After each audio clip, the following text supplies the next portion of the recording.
આજે ગુજરાત પ્રદેશ ભારતીય જનતા પાર્ટીના માર્ગદર્શન હેઠળ આગામી સમયની અંદર જે સ્થાનિક સ્વરાજ્યની ચૂંટણીઓ થઈ એમાં તાલુકા પંચાયત, જિલ્લા પંચાયત અને બોડેલી નગરપાલિકા એમાં ભારતીય જનતા પાર્ટીનું જે બોર્ડ છે એ બેસવાનું છે, ત્યારે એના પ્રમુખ, ઉપપ્રમુખ, કારોબારી ચેરમેન એના માટેની સેન્સ પ્રક્રિયા અમારા જિલ્લા ભાજપના કાર્યકર્તાઓ તથા ચૂંટાયેલા સૌ સભ્યો એમને સાંભળવા માટે પ્રદેશ નિરીક્ષકો માન્ય મિતેશભાઈ પટેલ, સાંસદ શ્રી આનંદ તથા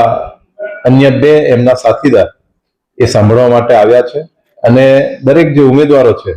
અને એમના અમારા જે સંગઠનના પદાધિકારીઓ છે એ સૌ સાથે મળીને આગામી સમયમાં કોને કઈ જવાબદારી આપવી એ માટેની સેન્સ પ્રક્રિયા અત્યારે યોજાઈ રહી છે.